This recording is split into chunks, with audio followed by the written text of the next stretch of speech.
할렐루야, 주님의 이름으로 인사합니다. 반갑습니다. 여러분 얼굴을 보니 너무 반갑고 또 기쁘고, 오늘 하나님께서 그동안도 예배 받으셨지만 주의 성전에 함께 모여서 마음과 몸을 다 준비하고 하나님께 드리는 이 예배를 받으실 줄 믿습니다. 우리 가정에서도 예배 드리시는 분들, 우리 가정에서 또 옆분과 함께 눈웃음으로 이렇게 인사하시길 바랍니다. 하나님이 이 예배에 함께 하십니다. 그래요, 여러분. 서로 인사하시고 또 기쁨으로 함께 모임을 보시길 바랍니다.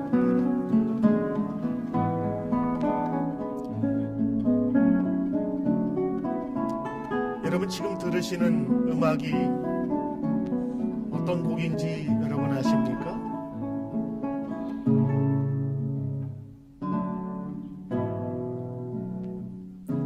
들으시는 이 곡은 음악의 아버지라 불리우는 바하, 그가 작곡한 곡으로 칸타타에 나오는 한 부분입니다. 그 제목은 예수, 우리의 기쁨과 소망이라는 곡입니다. 예수, 이 땅의 기쁨과 소망으로 오심을 오늘 바하는 오늘 이 곡으로 표현을 했습니다. 기쁨과 소망으로 이 땅에 오신 예수님, 그분을 만나기 위해 오신 여러분들에게 주님의 기쁨이 충만하시기를 주의 이름으로 축복합니다. 오늘 기도해 주신 것처럼 그동안 하나님께 예배드리고 주일날 함께 모일 수 있음이 우리는 축복인 줄 몰랐어요. 그러나 각 가정에서 격리 생활을 통해서 함께 모일 수 없음이 우리에게는 영적 흉년을 맞이한 것 같은 그런 마음이 들어 늘 안쓰럽고 하나님 앞에서 예배 드리는 것이 소중함을 다시 깨닫는 기회가 되었습니다. 여러분, 그동안 격리 생활과 여러 사회적인 제약을 통해서 여러분 소망은 어떤 소망이 여러분 마음 가운데 생기셨습니까? 여러분 이런 격리 생활을 하면서 여러분 인생이 즐거우시고 기쁘셨나요? 뉴스를 틀어보아도 세상의 모든 움직임을 보아도 소망이 사라진 것 같은 그런 느낌이 종종 듭니다. 모든 것이 불안정해 보이고 확실한 것이 없어 막연한 두려움에 우리 서로 모두가 가득 차 있습니다. 아이들을 키우는 부모들 입장에서 보면 이제 9월, 앞으로 석 달이 더 남은 바로 그때에도 새 학기가 열릴지 아니면 지금처럼 계속될지 아무도 장담할 수 없는 그런 현실, 또 경제적인 면, 또 우리의 모든 사회관계가 어떻게 진행될지 두려움에 항상 노출되어 있는 것이 바로 우리들입니다. 그래서 만나는 사람마다 기쁨과 소망보다는 막연한 두려움 가운데 서 있는 것 같습니다.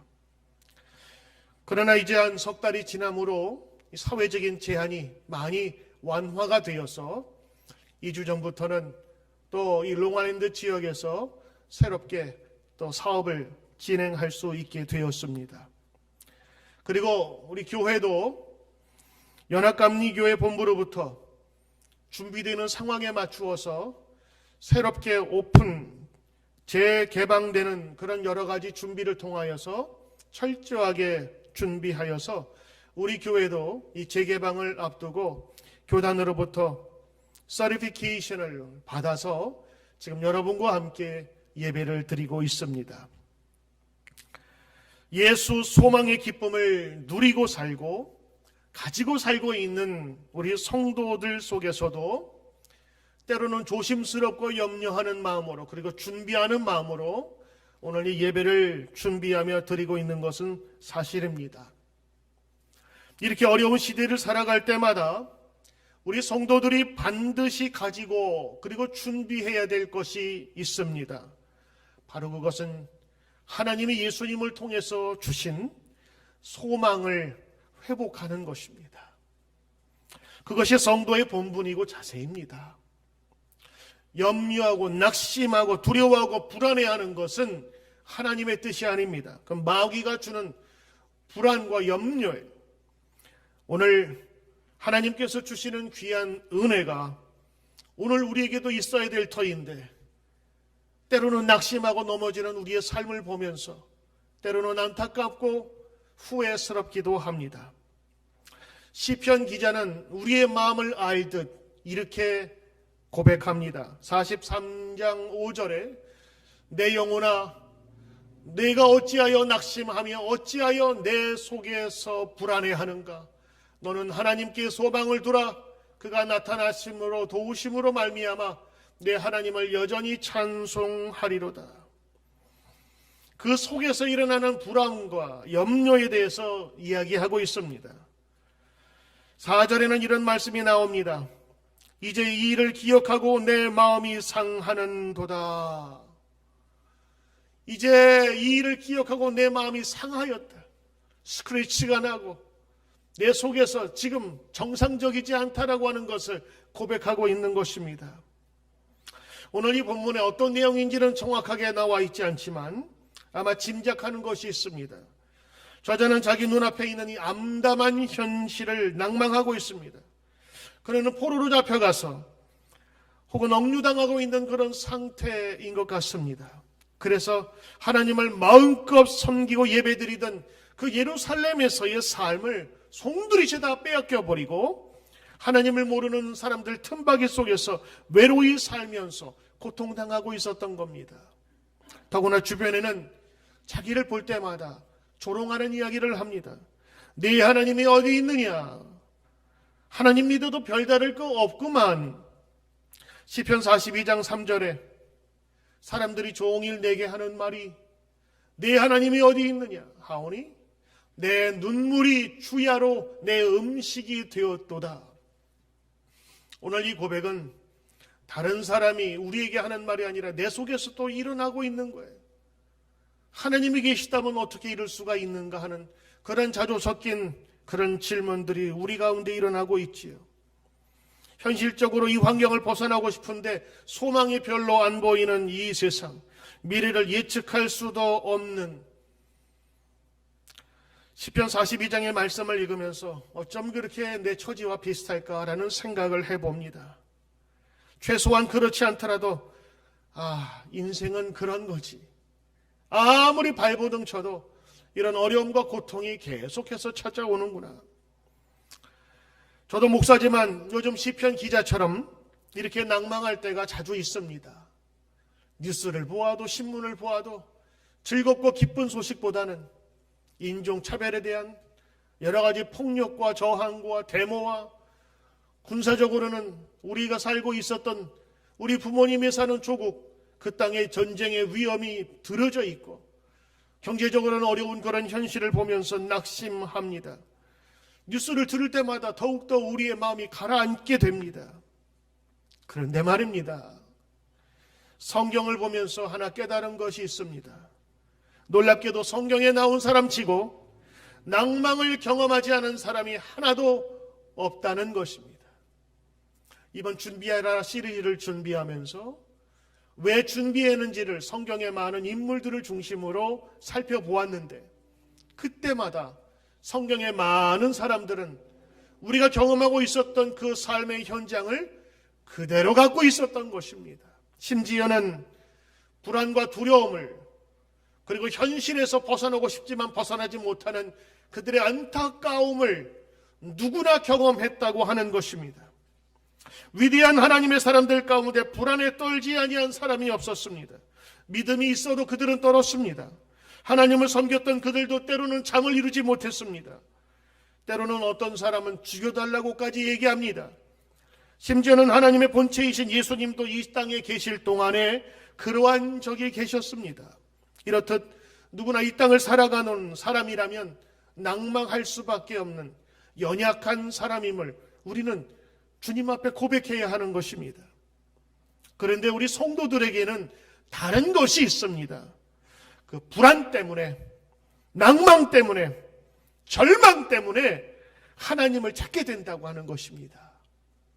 하나님을 더 간절히 부를 수 있는 찬스가 되는 것입니다. 마음이 불안할수록 하나님을 향해 달려간다고 하는 것이지요. 이것이 믿음의 신비입니다. 분명 세상 사람들의 눈에는 낭망할 일이지만, 불안하고 걱정할 일이지만, 예수 믿는 사람에게는 그것이 하나님을 찾는 도구와 기회가 되었다고 하는 것입니다. 초대 미국의 사상가여 시인이었던 에머슨은 이런 말을 했습니다. 나에게 무슨 일이 일어나느냐가 중요하지 않다. 그보다 더 중요한 것은 내가 그 일에 어떻게 반응하느냐이다. 오늘 시편은 기자를 보십시오. 낭망하고 불안하기에 이런 말을 반복합니다.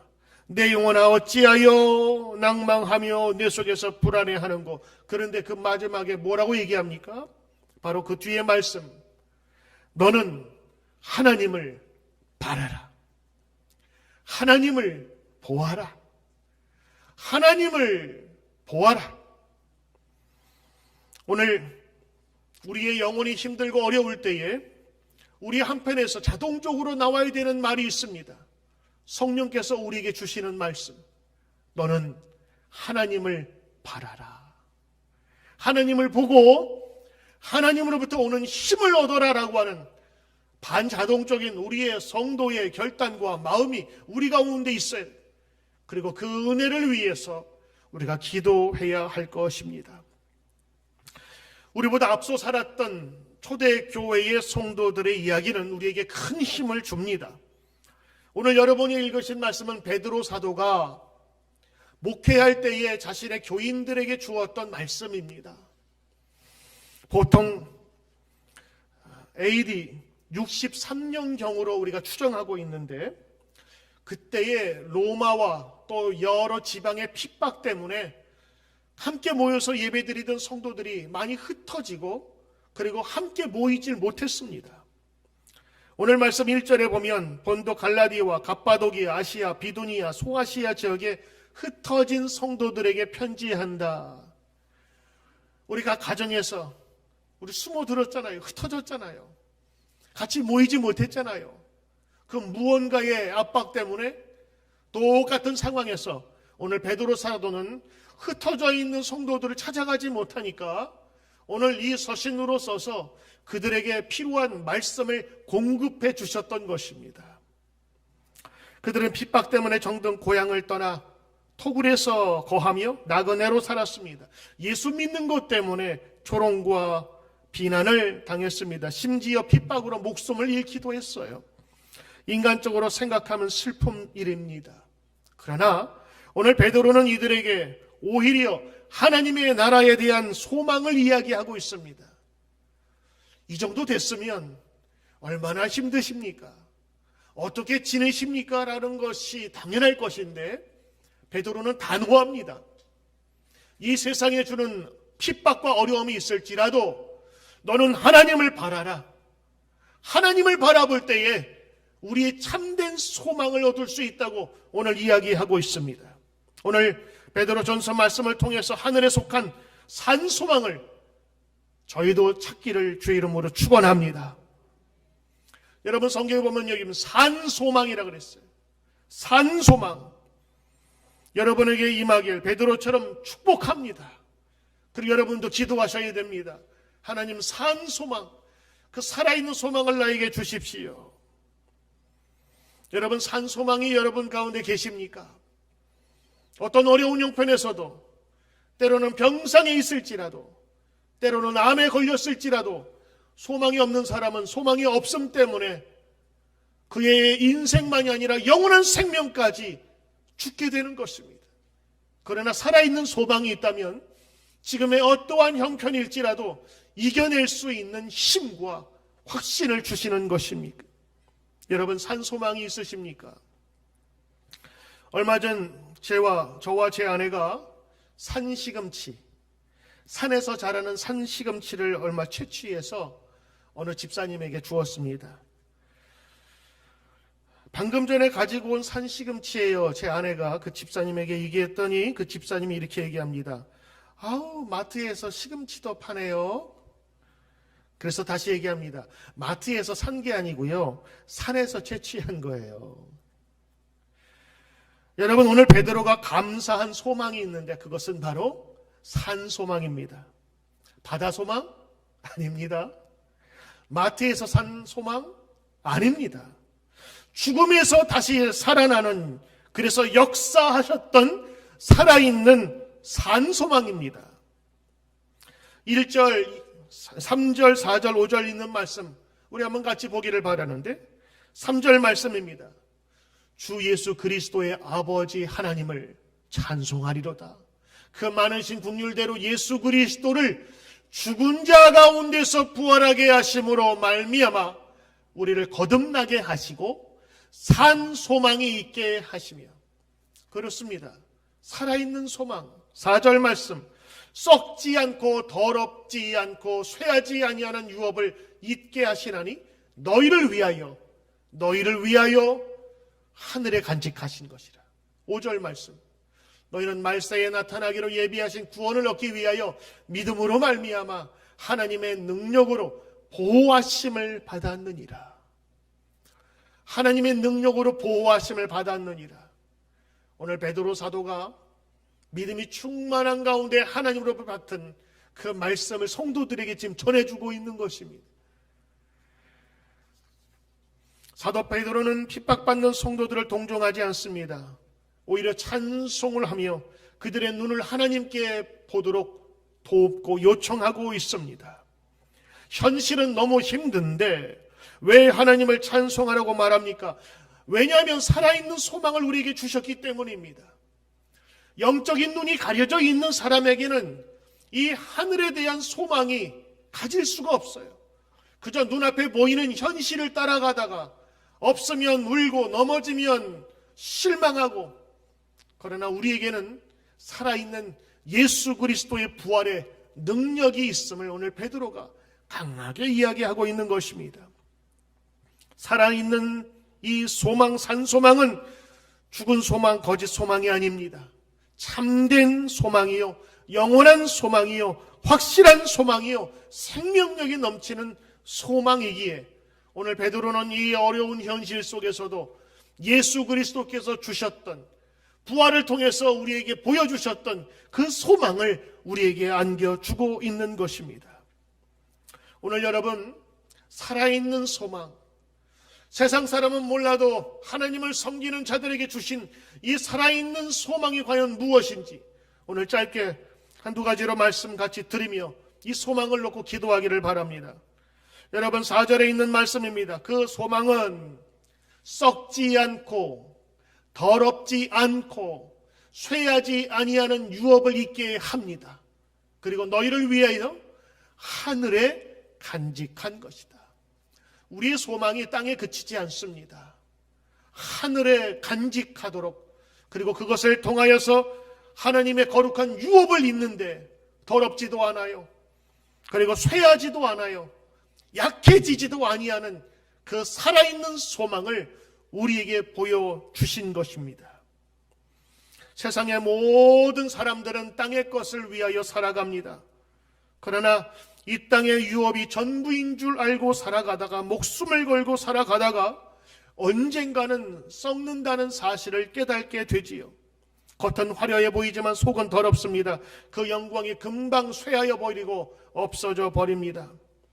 좀처럼 울지 않던 알렉산더 대왕이 페르시아로 원정을 갔을 때 그때 고레스 왕의 묘비를 보고 울었다고 합니다.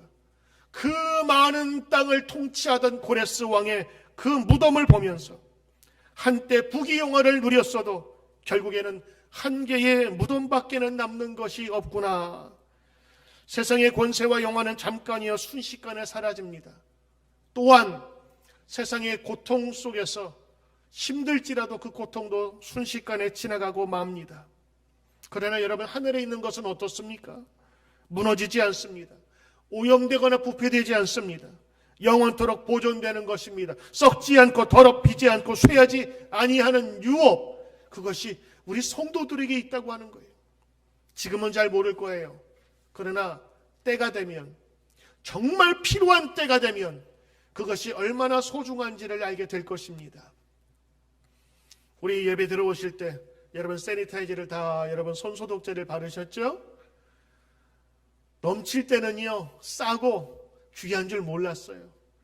그런데 이 코로나 바이러스가 시작할 때 이걸 구하려도 구할 수가 없네요. 비싼 돈을 사주고 한다 그래도 살 수가 없는 거예요. 어디 갔는지 그 많던 것이 매장에 찾을 수가 없었어요. 필요할 때에 내가 쓰고 사용하고 혜택을 얻을 수 있다고 하는 것은 귀한 것입니다. 살아있는 소망, 하나님의 나라는 우리를 결코 실망시키지 않습니다. 때가 될 때에 하나님께서 예비하신 그 살아있는 소망으로 말미암은 유업을 우리에게 주시겠다 약속하신 그 말씀을 우리가 믿고 살아가는 귀한 성도가 되어야 되는 것입니다. 산 소망을 가진 자는 이 땅에 살면서도 하늘을 소유한 자입니다. 현재를 살면서도 미래를 사는 사람들입니다. 무명한 것 같은데 유명한 자요, 죽은 자 같으나 살아있고 가난한 자 같으나 많은 사람을 부유하게 하고 아무것도 없는 자 같으나 모든 것을 가진 자입니다. 우리는 하나님께서 손에 잡히는 그 무엇, 현실적인 것, 눈에 보이는 그것을 하나님께서 주시기를 우리는 원하지만, 그러나 그것은 최고의 선물이 아닙니다.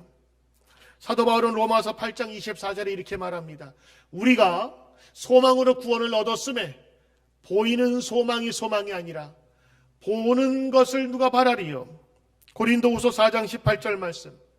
우리가 주목하는 것이 있는데 보이는 것이 아니라 보이지 않는 것이니 보이는 것은 잠깐이요 보이지 않는 것은 영원함이로다.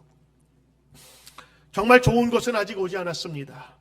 그것은 하늘에 간직한 것이요 장차 받을 하나님 나라의 상급입니다. 그래서 항상 산 소망이요 시들지 않는 소망이요 영원한 소망인 것입니다.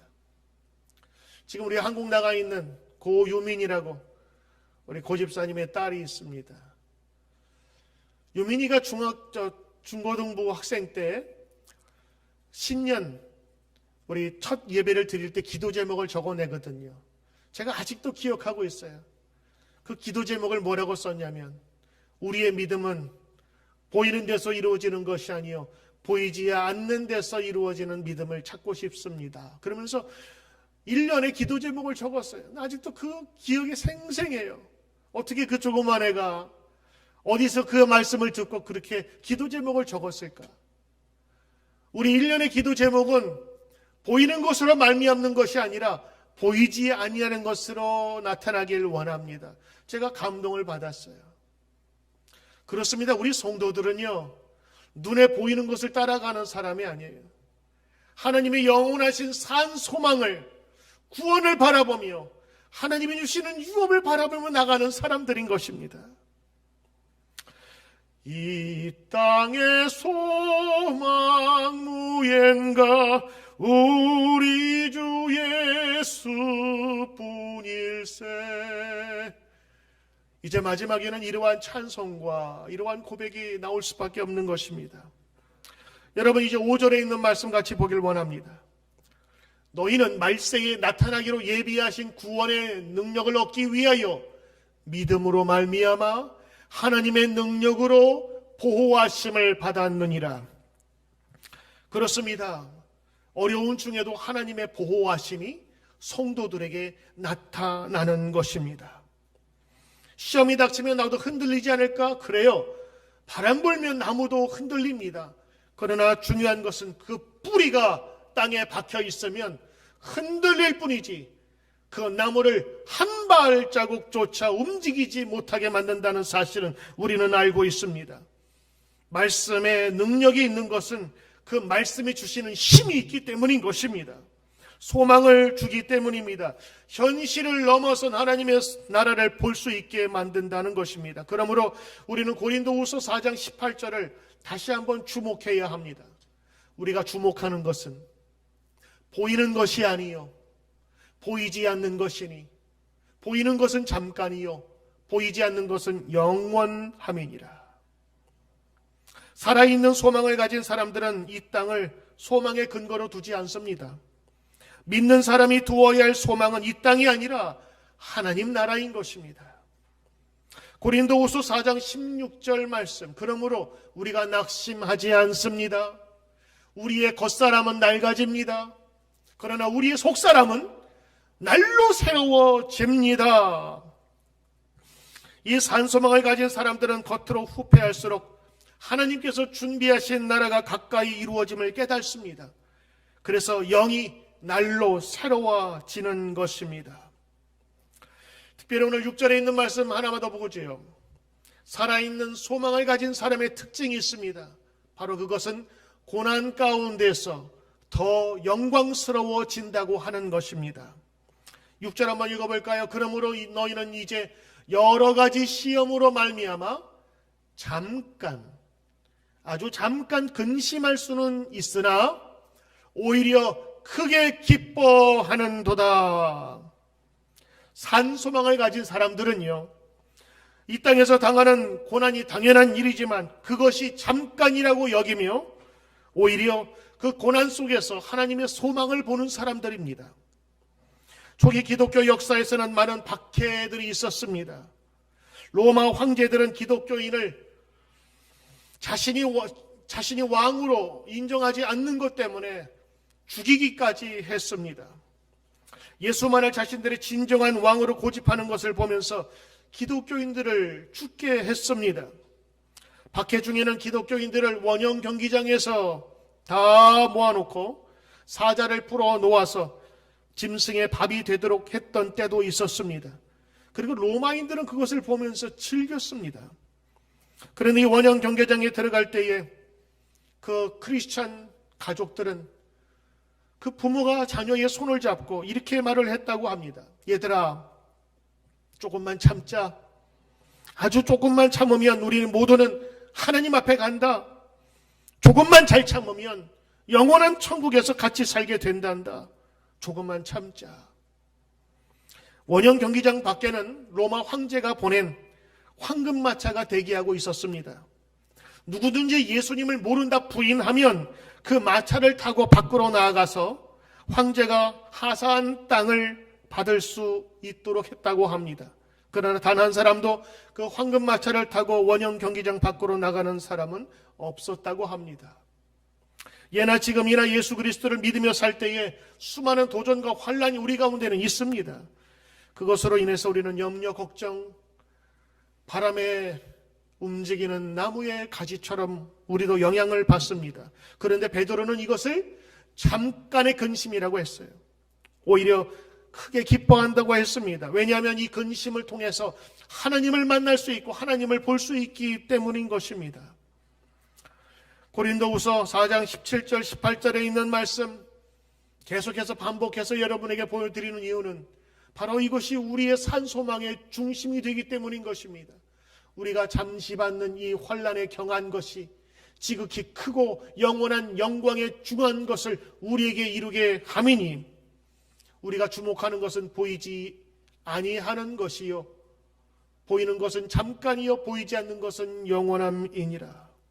사도 바울 자신도 이 땅에서 임한 환난과 어려움을 통해서 절망하는 것이 아니라 오히려 영원한 것을 바라본다고 했습니다.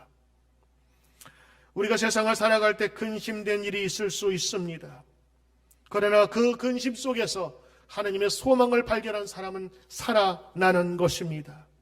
그러기에 산 소망을 가진 이들은 낙심하는 것이 아니라 낙심될 때에 더욱더 하나님을 의지하여 기뻐하는 사람인 줄 믿습니다.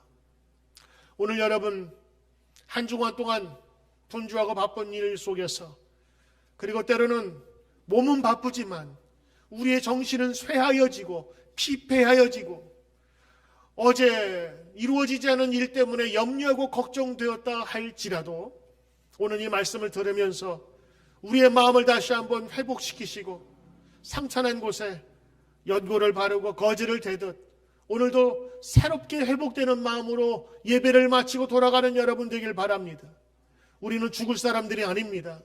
우리는 영원한 산 소망이 하늘나라에 있음을 믿는 사람입니다.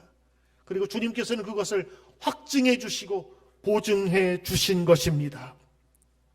7절에 있는 말씀 너희의 믿음의 확실함은 여러분이 갖고 있는 믿음의 확실함은 불로 연단 아이도 없어질 것이 아닌 금보다 더 귀한 것이고, 예수께서 다시 나타나실 때에 칭찬과 영광과 존귀를 얻게 할 것이니라. 무엇이?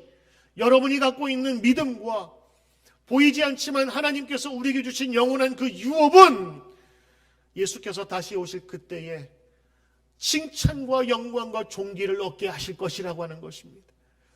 여러분, 우리 성도는 한 시간 살고 죽는, 하루를 살고 죽는 그런 나방과 하루살이가 아닙니다. 우리에게는 영원한 소망을 주신 하나님의 분명한 약속이 있는 것입니다. 오늘 부활의 예수 안에서 살아있는 소망을 우리 성도들은 준비하셔야 합니다. 아니, 스스로 다시 한번 깨달아야 합니다. 내 안에 역사하시는 성령께서 우리를 부활하신 예수님의 그 죽음을 이기신 능력이 우리 가운데도 있음을 오늘 예배를 통해서, 말씀을 통해서 확신하고 다시 담아가 세상으로 돌아가야 합니다. 쓰러지고 지치고 넘어지고 상처난 우리의 마음과 영혼에 오늘 이 예배를 통하여 다시 이 공중 성전에서 같이 모이게 하신 하나님의 은혜를 감사하면서 기쁨과 소망이 넘치는 귀한 성도 되길 바랍니다. 우리가 세상에 붙은 헛된 소망과 거짓 소망, 썩은 소망을 다 내어놓고 예수님이 부활하셔서 우리에게 주셨던 그 살아있는 소망을 붙들고 살아가는 저와 여러분 되시기를 주의 이름으로 축원합니다. 기도하겠습니다. 예수님은 모든 사람이 죽은 것처럼 다 소망과 희망을 잃지 않았습니다. 오히려 죽음의 권세를 물리치시고 짓밟고 일어나셔서 부활하시고 우리에게 살아있는 소망이 되셨습니다. 하나님, 그 어떤 환난과 고난이 죽음을 이길 수가 있겠습니까마는 오늘 예수님께서 살아나신 살아있는 소망이 우리 가운데 있음을 알게 하여 주시옵소서. 그동안 잊었던 하나님의 거룩하신 능력에 있는 하나님의 소망이 오늘도 우리 가운데 다시 한번 담아가도록 축복하옵소서. 예수님 이름으로 감사드리며 기도드리옵나이다. 아멘.